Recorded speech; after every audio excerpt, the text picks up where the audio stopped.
Are you struggling when it comes to knowing how to structure your track? Maybe you're fairly new to producing and you end up making something that just goes nowhere for about 8 minutes and kind of sucks. Well, in today's video, I'm going to show you how we can use reference tracks in order to map out a basic song structure in our DAW. That way we can follow along with something while we're producing, and then we know that we have a well-structured track once we are finished. Now, before we get started, I just wanted to say that of course there are no rules when it comes to songwriting or music production or mixing and mastering for that matter. However, I think it's important that you really get good at the basics first and then start to venture outside of the basics once you're ready. There's a reason that most pop songs follow the same basic structure, something like verse 1, chorus, verse 2, second chorus, bridge, maybe another chorus, and then outro, and it's because it works. Don't think that because you're following the structure of something that it's going to rob you of your creativity or anything like that. In the end, once you follow the basic structure of some already well-produced tracks, this kind of thing is just going to become second nature to you anyway. The cool thing about what I'm going to show you is that you can use a track from your favorite artist. Let's say you produce melodic techno. You can take your favorite melodic techno artist, take one of their tracks, put it in your DAW, and then map out a structure. Or let's say you produce trance. You could take a track from one of your favorite trance producers and you could throw it in your DAW and then map it out exactly like them. And that way you just know that you're on the right track. So that having been said, let's jump in the DAW and I'll show you how to do this. Okay, let's get started. So one thing it's important to remember is when you do throw a track into your DAW, make sure it's your DAW set to the correct BPM. So I'm going to be using the track Call If You Need Me by Galantis. I got it pulled up here, and you're not going to be able to hear this. I don't want to get any copyright claims or anything like that. Let me make sure it's lined up correctly. In Ableton, you can do these things called locators. I actually add these in all the time when I'm producing. I'll add in add something cool here or whatever. But in this case, we're just going to use them and we're just going to mark this track as we go. And then I'm going to show you how I'm going to do the first few of them. And then I'm going to go ahead and just get them all done and then edit forward. That way you're not sitting here and it's not boring. So first you can see visually, this is probably the intro, right? And then I'm guessing the vocals come in here. Actually, I know for a fact the vocals come in right there. But let's go ahead and mark this intro.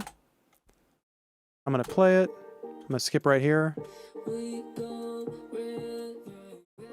Okay, so now I can say verse 1. I'm going to go ahead and fill in the rest of these, and I'll see you in a second. Okay, so I'm done mapping up the track, and I'll show you what I'm going to walk through what it looks like. So you've got the intro that goes for 8 bars. You got a verse 1, goes for about 16. And like I said before, it gets to this pre-chorus section. And what's cool about this is instead of being just 8 bars, not everything is even. So what they do is they'll have 8 bars here, but they add in this extra bar, which is building some tension, and then the build-up starts. And then they're going, and then there's, you can get really detailed with this, guys, and it makes it really easy, and you really learn a lot. I think we can get stuck in thinking oh, I need to have, this needs to be 8 bars and then 16 bars. It has to be even. Well, the pros don't do that. I know for a fact that, Disclosure will throw in, right before the drop, they'll throw an extra bar just to kind of build tension and throw you off, and then let the drop hit. And, if I go on to, I get to verse 2 here, pre-chorus again, and then you can even make note, I put drop, and then second half of drop, they change it up. And so if you map it out, and then you really study how your favorite pro does things, and then you can follow along and then just do what they do. And obviously, try to write your own unique music, but if you want, you could really just follow this structure along, write your own track, in your own, your own melodies, your own music. But if you follow the same structure, it's really going to lead you down a path of at least knowing that you've got a well-structured track. One thing I want to add before we finish here is, in general, when something's going along, you want to change things up, at least every 4 bars or so, or you want to have some kind of transition every 8 bars or something that's just added or fresh or new as the track goes on. If you have 32 bars go by and it's just the same drum loop, but you've added one synth in there or something, you might want to consider changing it up a bit, or going in and just really studying professional tracks and their structures and just really get to understand how they work and why they work. So yeah, that's basically how you can do that. You can do this with any artist track, you know, download it, buy it off Beatport or whatever, throw it in your DAW, map it out, do this with multiple tracks, and you'll really start to understand this, and it'll really just get ingrained. And then it'll just become second nature, and then it'll just make you a better producer. And then once you've got the basics down, if you want to make a track like, you know, Deadmau5, Strobe, 11-minute amazing track, one of the best tracks, house tracks of all time, go for it.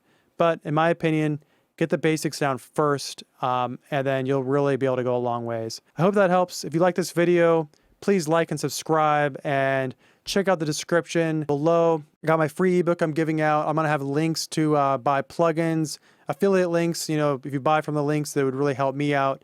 And I have all the gear in my studio that I use. If you want links to that stuff, go ahead and check it out below. And thanks again, and I'll see you guys next time.